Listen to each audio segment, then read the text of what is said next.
This is a Little Empire podcast. We're doing a mini festival with your favourite shows in Auckland, New Zealand on February 25th and 26th. Details and tickets are at littleempirepodcast.com/live. You're going to play that dastardly intro again? Ow! This movie's still fine. Zacole, pasta.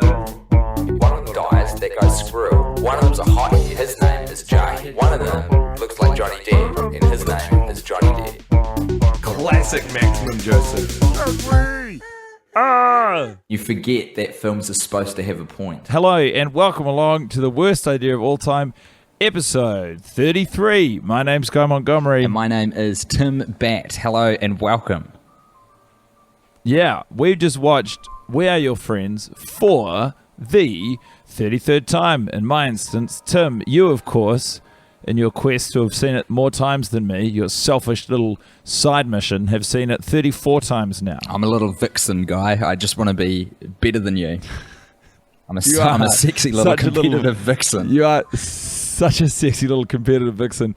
And what's more, I can't even see you right now. We are physically not as far apart as we've been, but certainly if I wanted to get in touch with you face to face, it would take some doing. Here's the situation. A guy is now back in Auckland, so I had to leave. I had to go to another country so that we wouldn't be in close enough proximity to record together, okay? It is paramount at all times that we make this not only as big a pain in the ass as possible, but as technically unfeasible as we can. So as a result, as soon as I heard that guy was coming back into the country, I jumped into a plane, not even knowing where it was going. I told my girlfriend, I said, Zoe, I need you to come with me, and this is going to require your passport. So grab that, pack something warm. We're going to the airport. She, of course, complied because she is a beautiful person who trusts me implicitly. Poor thing. Did you give it any context beyond your need to leave the country? Because that's quite a harrowing I told her you were coming back, and that's all she needed to hear. So that is very mean. We jumped in her Toyota Corolla, careened down the highway, and got on the next available flight, which was bound for Tokyo, Japan. That's both incredible and also, Tim, sorry to interject, did you just do a paid spot for Toyota? You wish we were being sponsored by a major car manufacturer. I just thought it was important to put it in because I'm in Japan right now, so it's important to when in Rome, shill for the Romans, as they say. That is exactly what they say. So you're in Japan, yes, and I'm in my lounge. Yes. I'm no longer in Tokyo, though, because I thought there was such a big centre you might follow me over and find me. So I've gone to the snow-kissed plains of Kyoto. Is Kyoto a flat? First of all, is Kyoto a flat city? No, I don't think so. No, I don't think so at all. And secondly, Kyoto's smaller than Tokyo. Surely the likelihood of me, first of all, bothering, like, you've placed such a premium on your company that you think I would bother to book an expensive last-minute trip to Japan in the hopes of running into you. But if I was to do that, Tokyo is such a major centre, the likelihood of us crossing paths is surely low. Yeah, but I've got snow cover here. So if you start using tricks like drones or satellite photography, I'm wearing white. So all I need to do is just hang out in the fields. Yeah. Look, I understand, the level of intensity you're bringing to hiding from me, but I just don't know how to re-emphasize to you. I'm not really looking right now. Okay. I just want you to enjoy your holiday. You don't need to be on the move constantly. I'm calling it a guycation because I left to get away from you. Well, you're doing a pretty bad job of abiding your own rules by talking to me through the very specific lens. No, but that's the thing. The only means through which we communicate now. I just watched We Are Your Friends on the Shinkansen, which I tell you is not the way I wanted all right, to spend. Mate, we've all got fucking stuff going on. I'm just saying, I don't want to spend my time on one of the most amazing, impressive, and famous pieces of public transport on God's green earth by watching Maximum Joseph doll out another shoddy job at filmmaking. But there I was, and what it did is it reminded me of what a shadow this podcast project is. It's inescapable. It's just attached to us. It doesn't matter what's going on or what we're doing. It's just once a week, man. You get in there. Does it drop everything? We got to watch We Are Your Friends real quick and talk about it. Yeah. It is. And whenever one of us messages the other one to schedule a screening at the moment, you can sort of... The tone is really weird, isn't it? Because there's a sense of urgency, but also despondence. And I don't know, yeah, you can't outrun this thing, Tim. Nah. But not even the Shinkansen. That thing goes a million miles an hour. Does your appreciation for the tremendous feat of engineering that is the Shinkansen, did it factor into your viewing of We Are Your Friends this week? Did they, were they complementary to one another, or did they sort of just happen at the same time but independently of each other? Well, first of all, can I just commend Japan on what an amazing train system that is. It's really impressive stuff. There's something good that happens when you're on like public transport doing the watches, because you got nothing to look at around the room because you're not in a room. So you zone in, and it's something about putting headphones in as well. I had a pretty mean view because I did have a window seat, so I'd wander occasionally, but it's pretty easy to stay focused and fixed on the movie. So in some ways, I think any little mode of public transport is good because it kind of forces you to... Maybe it's just headphones. Maybe that's the secret ingredient. Headphones are a game changer. I find I've watched movies both for this podcast and for my own enjoyment, in public places and on public transport before, and I often find the transport to be a distraction because I like the people watching opportunities provided by public transport. Like, the thing with watching it in my lounge is I've already analyzed everything in the lounge, and no one was coming into the house, no one was leaving the house. It was just me and the boys. How are the boys? How are the boys this week? You've been checking in on them. How are they going? Yeah. They don't learn their lessons, and they don't live in a world which concerns me, Tim. And with each passing week, I feel a deeper divide growing in my relationship to them. To the to the point I wasn't rooting for Squirrel to die, but I instead of viewing it as bitterly disappointing for both him and the friend group, I considered it a sweet release, perhaps, for Squirrel, that he no longer has to concern himself. Oh, okay, so it was more of these, like a selfless. You wanted him to be released. Well, yeah. The other guys, as far as I've, based on the evidence that has been before me week after week, they're in it for the long haul, but I was really getting behind Squirrel. Seeing if he wanted to off himself in any of the earlier scenes, maybe. Oh, mate. Really speed things along a bit. Like when they first get into Tanya Ramiro's, wouldn't it be good if they took a shortcut and Zacole just took the reins on the negotiation proceedings and said, Tanya, me and the boys are looking for a house. Can you kindly extricate yourself so that I can move in with my meathead mates? By the way, do you have a pool? That is critical. Because if you don't, we're going to make one. We're 4 strapping lads. We're going to grab shovels and we're going to create a pool in your backyard. Yeah, and don't you or my dad, Richard, who's also confusingly your son, say anything about it, because this is how the world is now. Oh, well, boy. I wasn't going to do this so early, Tim, but seeing as you mentioned her, Tanya Ramiro is actually responsible for my shining light this week. Oh, wonderful. Yeah. It's before she is about to be just brazenly ripped off by Gold Star Reality Solutions. And Zacole calls her up and he says, "Hi, I'm looking for a Sorry, Tanya what was Ramiro." the slogan on Gold Star Reality Solutions again, mate? It's just slipped my mind. By which I mean, full of diamonds, mouthful of concrete. Yeah, I just wanted to hear you say it. With pleasure. I got to tell you, actually, for memory reasons, I had to, on my computer, I deleted all of the movie files I had on it. And so, in a scramble, because I forgot I'd done it, to watch the movie and so that we could sync up in time to record the podcast to avoid, the catastrophic results of last week. I already forgot about that.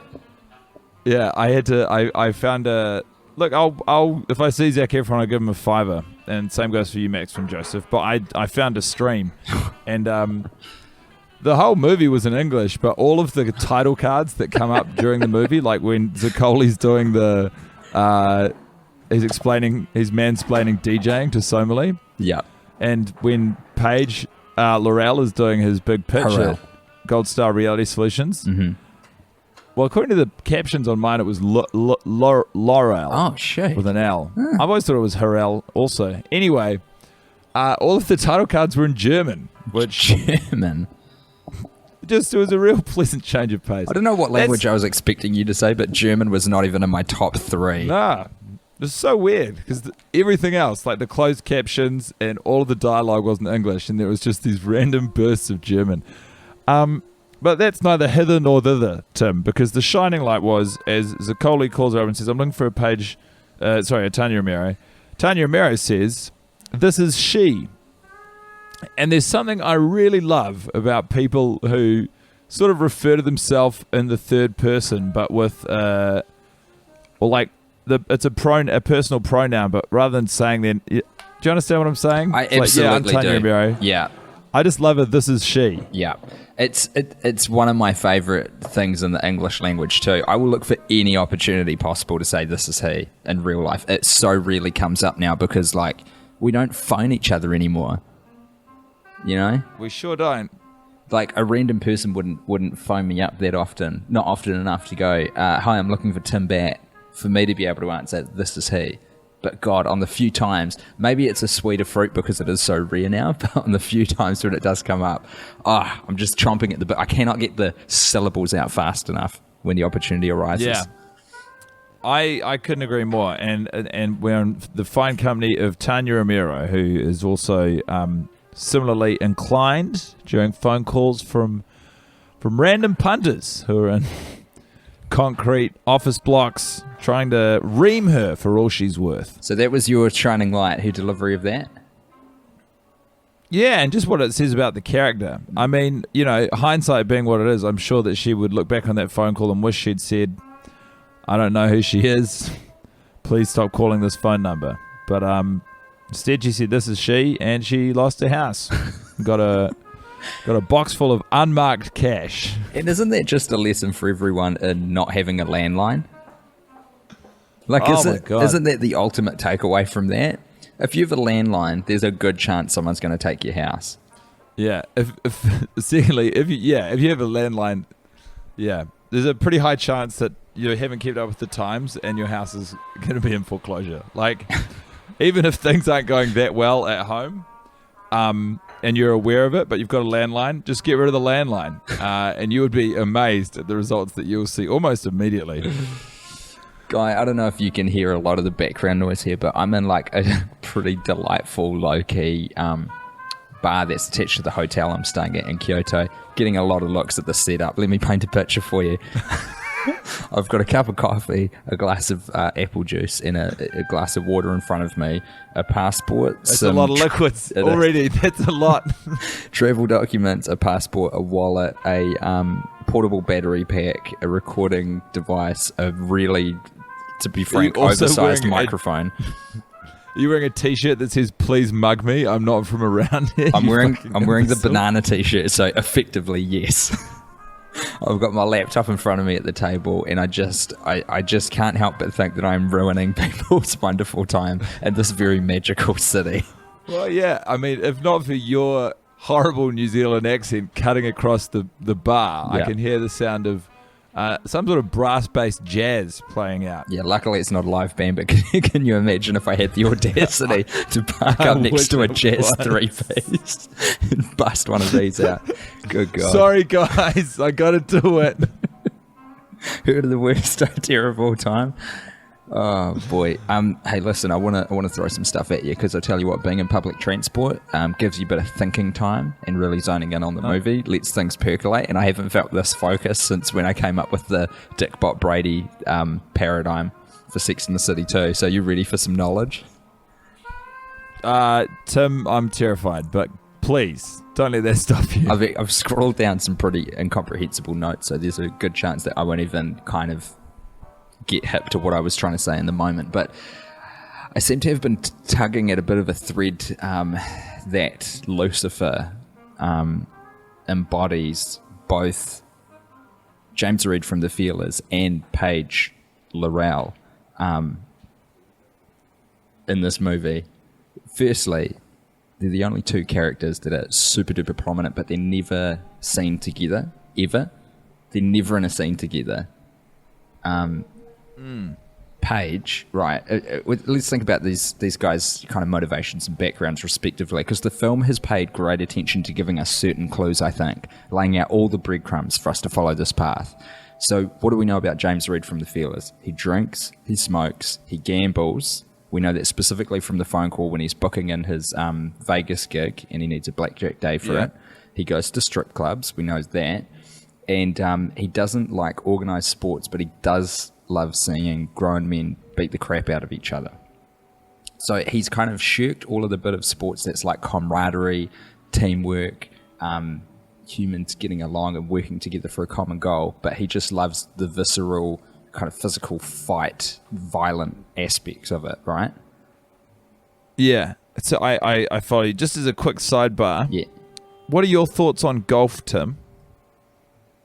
I mean, I'm not against it. Interesting. Continue.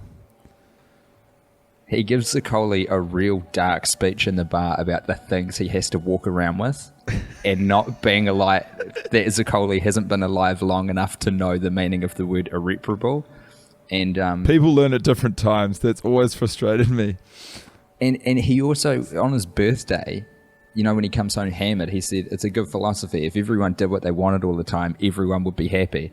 That is like a real chaotic, what's the word I'm looking for? Hedonistic approach to life. Yeah. And it's not going to end well. And it strikes me as being the words of a man who has fouled our Lord and Saviour and gone against God and had to descend, you know? I certainly, you know, I can see what you're driving at, Tim. He's not a good guy by any means. He sort of also constantly cheats on his beautiful and doting partner. And just generally lacks respect for those around him, although there are sort of glimmers of hope in that he does try and strike up a mentor relationship with Zacole, and he does give him the gig back. And I think also almost acknowledges that the way he treated Somalie when they were together was wrong. But that's kind of how I think about the devil. Like, he's not this... I guess you don't want someone who's 100% bad, because then they can never kind of reflect on their own feelings, and it's like less evil. The devil to me is someone who's kind of like keeps doing bad stuff. It sort of knows it. Yeah. You know what I mean? And he also... I do understand that. There was a clue from Zacole where he says no one thinks they're a bad person, and then the camera goes to James Reed from The Feelers for just a brief moment to kind of get his reaction. It's like, that's a moment, you know? They're trying to tell us something. Yeah. I would, yeah. What they're trying to tell us, Guy, is that even the devil himself doesn't recognize how evil he is, which makes it like more terrifying, don't you think? Well, yeah. If that's the thing, no one thinks they're the bad guys, right? Not even the devil himself. Not even the devil himself. He might be cast as the bad guy in God's narrative, but as far as the devil knows, God is, you know, ruining a life of hedonistic pleasure with his self-righteous, you know, horse shit. Now, Paige is kind of the other... He kind of fills in the gaps of the devil that we don't see coming through in James Reed. The biggest one is the Bible teaches us, I believe this is in the Bible somewhere, the love of money is the root of all evil. And what do we know about Paige? Dude loves money. Absolutely loves it. Paige, 5-letter name. I checked the casting. They spell it with an I, which I will also hasten to add is a very rare spelling for a boy. Usually it's spelt without the I. 5 letters, 5 sides of a pentagram. Paige means young servant. I reckon he is the fallen angel Lucifer who used to serve God and then became the devil. Okay, can we just go back a little bit? Mm-hmm. So I understand Paige is 5 letters. I can follow that. A pentagram. 5 5-sided shape, which like a star. Oh, a 5-pointed star rather. Wait, which one is it? Yeah. No, five-pointed shape, I think. That's a pentagram. That shape, that star shape, is that affiliated with Satan. Satanism? Correct. But it's got to be pointing down. So like, you know how it's like a five-pointed star? Yeah. So when you flip it so that the point is facing towards the fiery pits of hell, that's when it becomes a symbol of Satan. So you get it. You're on board. You get it. So, well, no, I'm sort of slowly following the breadcrumbs of logic you've left for me.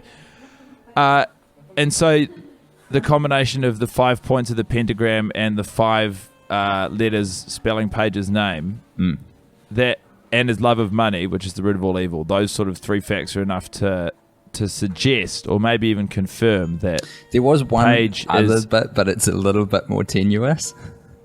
Do you want to hear it? Okay. So I started looking up like Lucifer and what it means and its origins and that sort of thing on the train. And found a lot of stuff about how it's about the morning star. So it's about the morning star. That's like the origins of the word. That's its etymology. All this stuff about the morning star going down. And you know how he thinks it's brunch all the time? Like when he sees the boys in the dark of night and he says, brunch is on me. It's because he's the morning star. Wherever he is, he's the star of the morning. So it's the morning. So he's Lucifer. And by the star, you also mean like the legend who shouts people in the cafe brunch. You got it. He's like the legend of the cafe. Yeah, he's Lucifer. Well, him and James Reed. They both are kind of like imbued with the spirit of Lucifer. No, and that's, I mean, we don't see them in scenes together. This is making some sense. We don't see them in scenes together because they're different faces of the same devil. You are and where do we know that they spend time together? In the den of iniquity that is the strip club where Chardonnay works. Who is Chardonnay? Perhaps a messenger sent from hell to report to the physical manifestations of Lucifer himself above ground. I can't tell you how happy I am to hear that you're on board with this, because I'm throwing a lot of stuff out loud in a place that is not suitable for this conversation and making some people uneasy. No, look, I if they're listening into your conversation, Tim, then I was going to say that's none of their business, but no, that's totally their prerogative to feel uneasy. You know, you are saying a lot of weird stuff. In some situations, it's hard not to, you know? Yeah, what you mean when, like, this guy in a banana t-shirt rocks up into a tiny jazz bar adjacent to a hotel, busts out a laptop and a microphone and starts talking about why people are the devil. The floor is concrete. Yeah. Everything is just a shiny surface for my voice to bounce off and ricochet around in as I discuss theories of Lucifer and Zac Efron.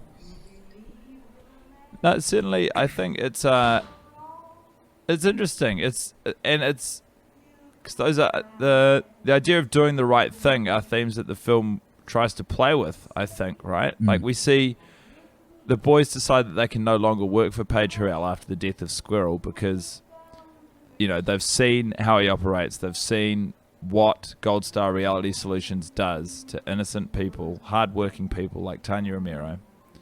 People who have an appreciation for the English language and the variety of ways it can be employed to maximize conversational satisfaction.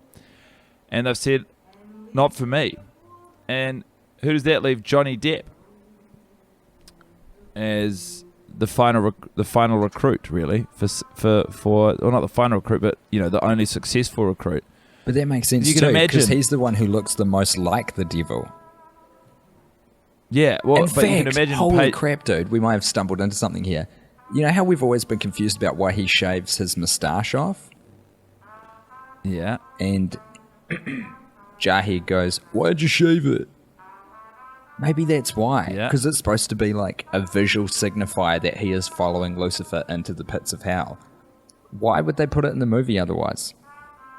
That's true, and you don't. That's, you know, also raises a good point of why a lot of people in hell don't have mustaches, because they get singed.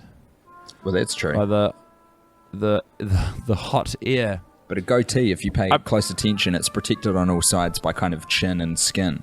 That's why it sits in the middle there. Protected from the heat. Chin and skin. Chin skin. No, that it makes sense because Paige is they're working the same group from different angles. They've obviously had them tagged for a while. They've known that they're that they can be exploited. That there is potential for Lucifer to work through them. You've got James Reed hitting them from one side on the DJ front. Yes. You've got Paige Harrell hitting them from the other side on the Gold Star Reality Solutions front. There you go. Surely, I would say a good day at the office for these two manifestations of the devil would be 2 out of 4 recruits. 2 out of 4 recruits, and they would be happy. I guess what we need to be clearer around is, are these guys working for Lucifer, or are they actual manifestations of Lucifer on land? Do they report back? I feel like it was more a thing of Lucifer putting himself into these empty vessels. You know what I mean? Okay. Almost like a what's that called when a ghost takes over your body? What is it? Possession. Did you possess a body? Yeah. It's a possession. That's what I reckon. And actually, this makes it very dangerous terrain for old Somalie to be engaging in yoga in, because, as we all know, yoga empties the body of the spirit, which is when the devil gets in. I read that online sometime last year, I think, from a religious teacher. We never actually see her doing yoga, but it is very subtly hinted at. And it, just to paint a picture, because this is a lot. There's a few missed opportunities from Maximum Joseph and Oppenheimer, who wrote the script together. One of them that got me is if you want to create a bit of playful fun between Zacole and Somalie, he's trying to get in the house to see James Reed from the Feelers. She's been at yoga. It's not said, but it's suggested. In the same way that we don't know for sure that they had sex in that hotel room in Las Vegas, but it is implied. She comes back and she's wearing... It's implied by us seeing both of them without clothes on in a bed, humping each other. Quite the implication. We don't see P and V. Is that what you require from a movie to know that something's happening? I just want to see a little bit of that box office gold, baby. But so she comes back from yoga. She's carrying a yoga mat. She's wearing yoga gear, and Zacole's waiting by the door. He can't get in because James Reed's passed out inside asleep. And so he says, "Hey, is James home?" And she says, "Yeah, he should be. I'll let you in." But what Zacole should say as she walks towards him in all of her yoga gear, carrying her yoga mat, is, "Hey, where have you been?" Because, and I'll tell you why you should say it, because to me, every week, that's the best possible line for that moment in the movie.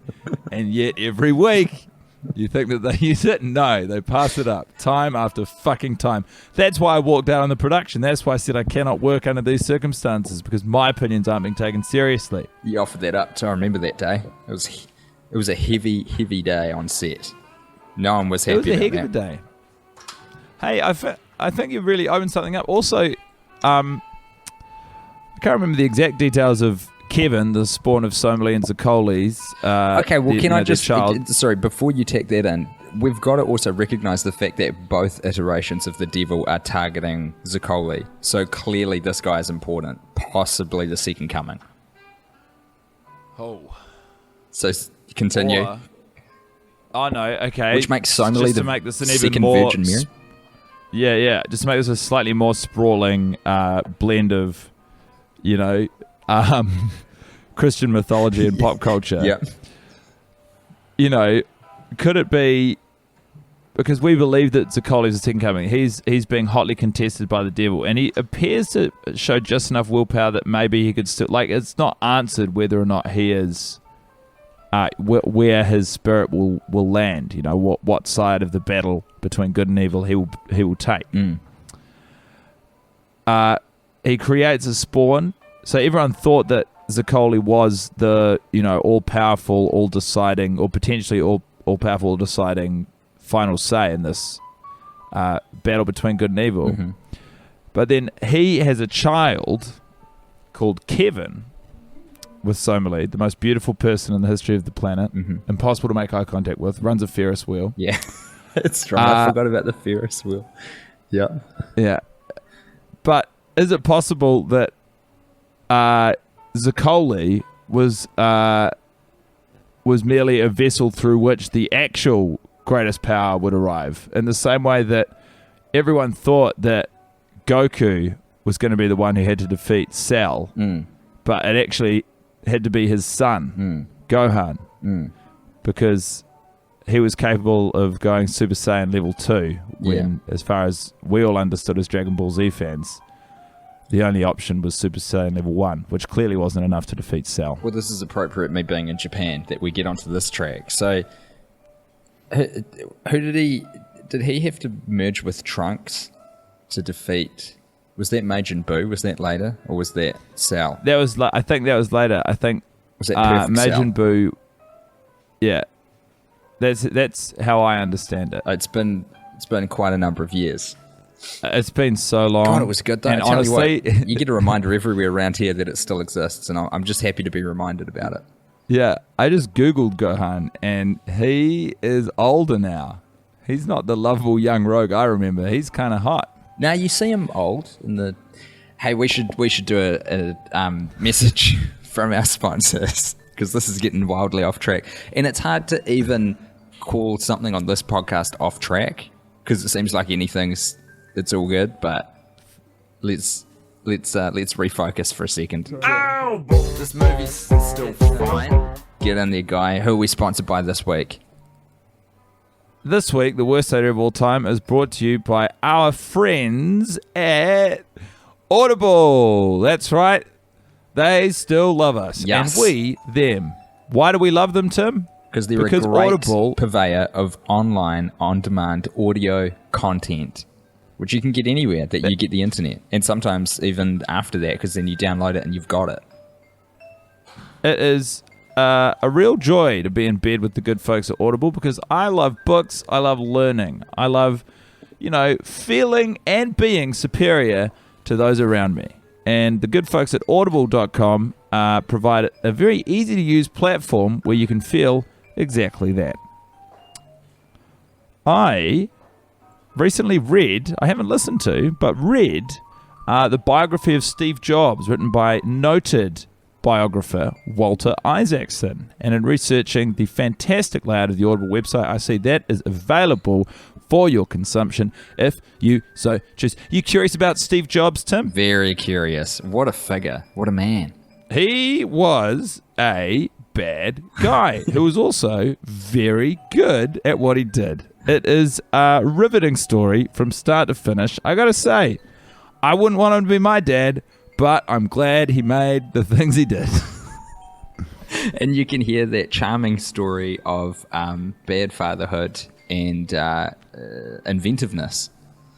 That's right. Narrated by Dylan Baker.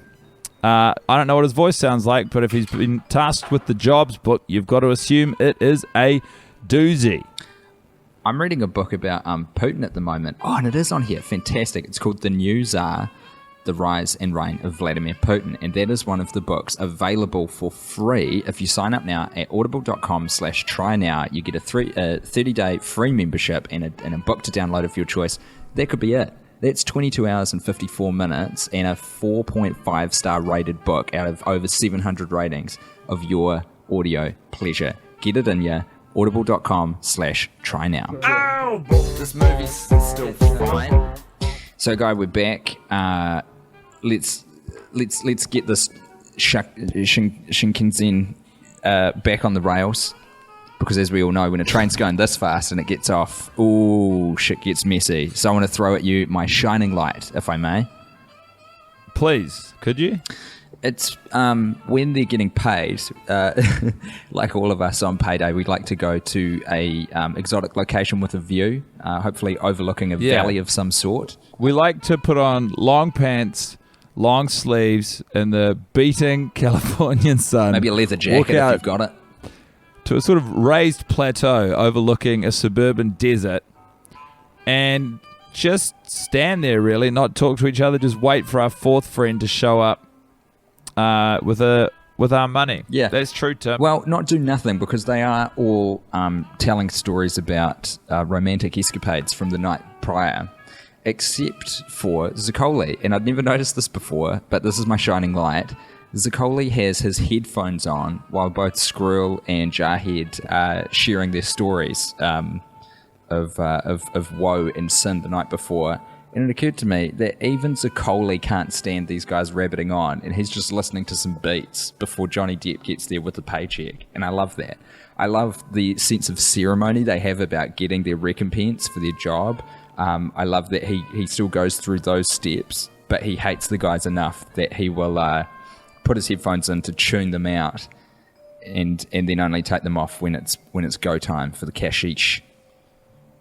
What's not to love? I couldn't agree more. I always wonder, because it's hard, those guys who walk around with the headphones on, sometimes I'm one of them, and then other times I see people doing it, and I'm like, you don't need headphones that big. Yeah. You know, like, what do you reckon he's listening to all the time? Do you think he gets in? Do you reckon he fucks with podcasts, or is he pretty much a straight up and down EDM kind of guy? EDM from dusk till dawn.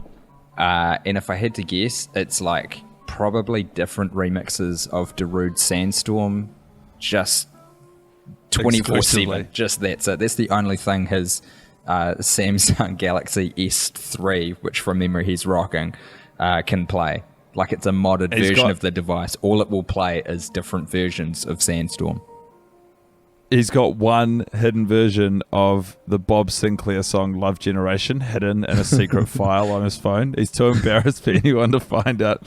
Like, he's all for publicly listening to as many different iterations of Sandstorm as possible, but he is mortified that someone would find out. He can't get enough of that catchy, jaunty, cheesy single, Love Generation. His ramp into that was actually a mashup between Love Generation and Sandstorm, which I tell you what, not pleasing to the ears, that particular track. It's a hard listen. Not. It is a hard It's a listen. mashup in the sense that if you take two different things and put them together without doing any work, you've created a mashup, you know? It's the audio equivalent of getting an incredibly powerful blender, like a magic bullet, let's say, and putting in there an equal amount of weight of oranges that have been peeled, California oranges, and horse manure, and you put them in there and just blend them together. That is the kind of mashup we're talking about. Yeah, it's a mashup in the same sense that if you took that blender, if you'd cleaned it after making your mashup of orange juice and horse shit, and you took the blender and you just put a functioning cell phone in there, and you said, you're not going to believe the latest mashup between this cell phone company and this blender. Yeah. And, you know, to hear it, you'd think, wow, they've finally managed to create a cell phone with a blender. That's incredible. Yeah. But the reality is they've just put a cell phone inside a blender and turned the blender on. The important bit is to breathe in all of that dust that's coming up off of that. Get that in you. It's good. Oh, yeah. It's good for you as the mashup of Love Generation and Sandstorm. And Darude's Sandstorm. Hey, Tim, I got a question for you. It's something I wondered this week, and certainly given the new light through which we're looking at James Reed's relationship to Zacole, Yes. I think it's an important one. How much money does James Reed pay Zacole for his services as the looking pool party DJ? Oof, what a good question. Question. We know it's enough to make Zacole uneasy. I mean, I don't know what that figure is. I want to say $500 so that there's another opportunity in the movie for someone to say, where's my $500, bro? But we know for... Okay.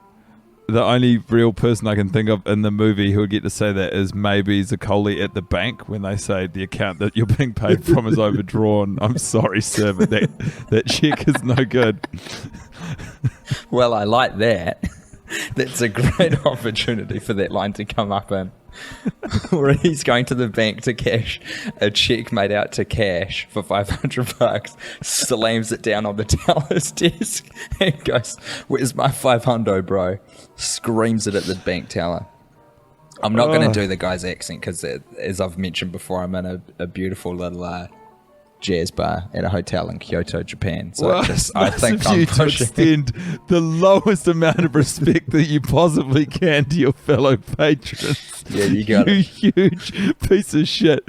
Hey, can I just quickly say, speaking of pieces of shit, A massive thank you to all the podcast fans who came and saw my show in Perth. Wait a minute. Why did that lead on to that? Because after my show in Perth, more than once, people on the way out of the room said to me, "You're a real piece of shit, Guy Montgomery." That's so good to hear. I'm not going to do a lot of effing and jeffing out loud in my current environment, but know that I mean that. I want to say it so badly to you. What is jeffing? I understand effing, because F presumably represents the word fuck. Oh, it's like Cockney rhyming slang, Guy. You just got to have another word that sounds like the first word. Doesn't need to always make sense. It's jazz, baby. That is jazz. So $500. I mean, I gotta say, I expected it to be so much more. I thought that. Well, just that's a Zacole can't handle being paid that much. This Perth festival where tons of people came out to see you and lined your pockets. I tell you what, your read on money's gone totally astray. Well, no, it's just like Zacole's earning sweet as cash at that job he's working anyway at Gold Star Reality Solutions. Like, I feel like $500 to him at that moment of his life is no longer such a foreign concept to be paid. So it's I guess the idea that he's so uneasy about it, he'd go back around to the house to be like, this is too much. He's got an ulterior motive though, doesn't he? He wants to get into that studio. He wants to start mucking around with the mixers. Is that what you're calling Somalie now? That is disgusting. He does want to. Dog. I wasn't, but you know, it's entertaining to me. He does, because he does want to muck around with Somalie as well. Muck around with him. We know that. So we haven't done this segment in a little while, but I would love to throw in something is happening. I think that you're being escorted out of the bar, perhaps. That was that was dramatic. Burst her way through the kitchen. She's left the door open too. Something's awry. Not good. Not all is well in the hotel, Guy. I wanted to throw a no but, which is our segment where we try and guess during the shoot who was ad-libbing, going a little off Paige, and that's Paige without an eye, and just making it up on the spot, riffing and scatting. And this week, I really got to hand it to the painting, which animates itself during the PCP party, because I reckon it was just someone making it up. That's what I saw in that painting this week. You saw what? You saw an animator making it up? No, the painting. Oh, the painting was actually the painting itself. Yeah, and turning in what I think is a great performance. Because the look it gave the camera, I think, is at odds with the rest of the film. Because it was real good, and the rest of the movie's not quite as good. So I've made the assumption that painting is probably the most talented actor in the film.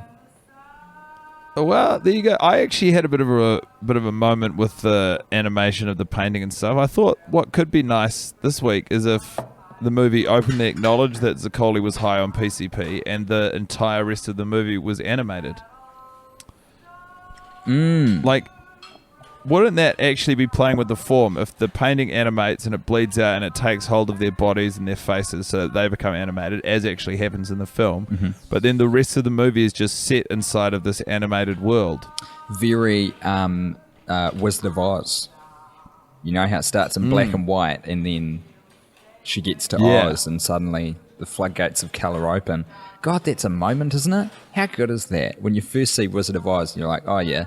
And your brain normalizes it, so you forget you're watching a black and white movie, and then boom, color. Have you seen on the internet? It's called as we watch The Wizard of Oz, and you sync it up with you play Dark Side of the Rainbow. The Reason. Wait, what?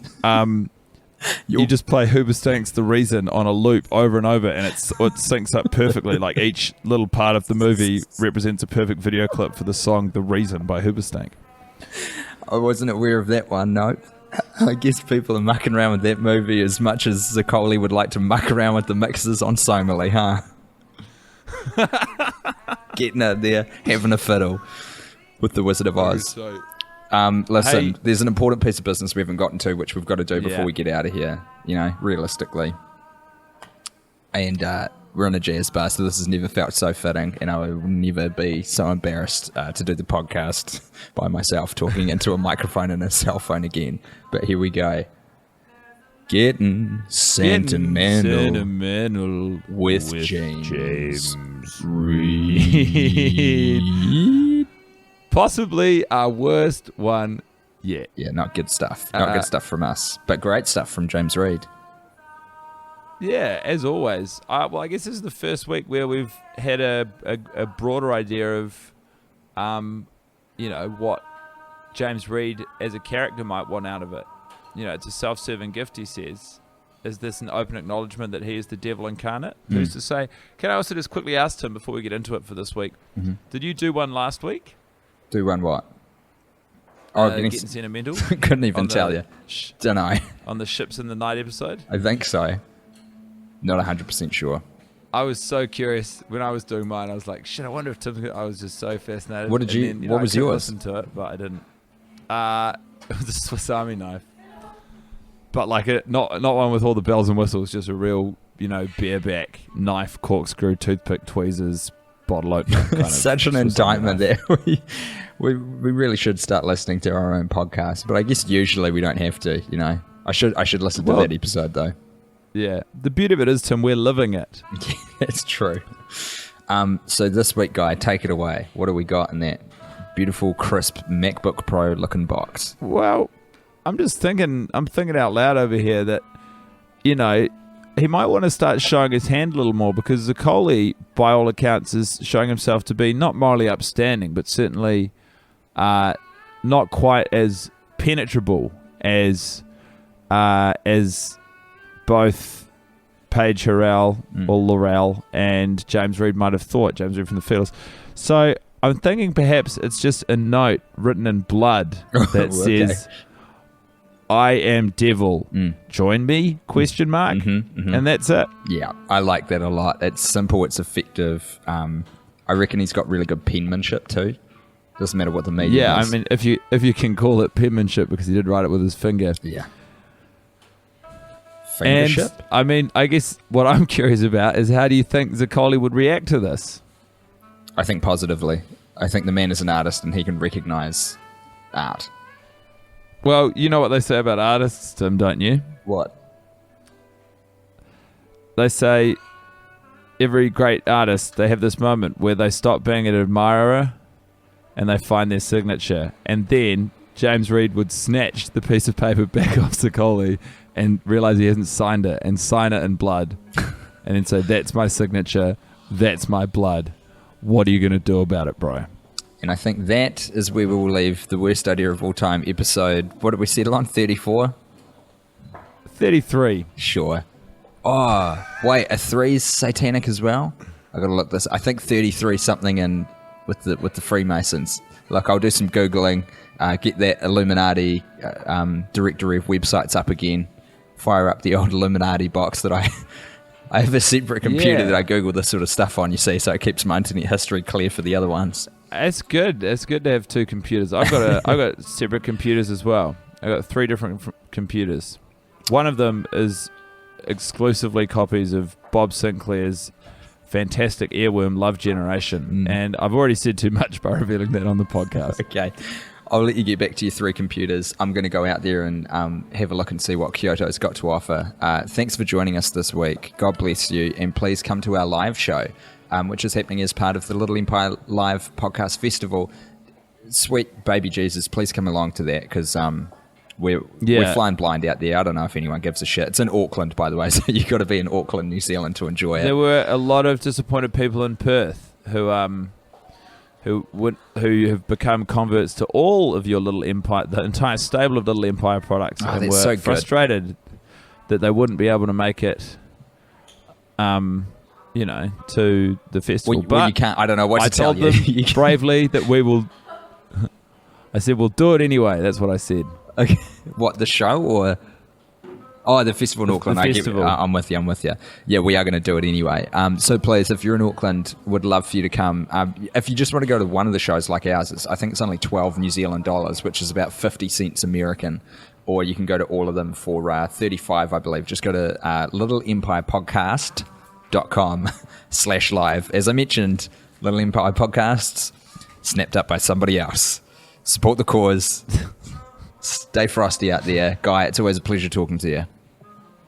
Yeah, and you, Tim, have a great time in Japan. Please send my best to the delightful Zoe. Will do. Goodbye. Goodbye. This movie's still fine. Zacole, pasta. One of them dies, they go screw. One of them's a hottie, his name is Jay. One of them looks like Johnny Depp, and his name is Johnny Depp. Classic Maximum Joseph. You forget that films are supposed to have a point. Thanks for listening to this podcast. If you're in New Zealand, come join us for the Little Empire Mini Festival on February 25th and 26th in Auckland. All your favourite shows will be there, including The Worst Idea of All Time, The Male Gaze, The Walkout Boys, and Boners of the Heart. Details and tickets at littleempirepodcast.com/live.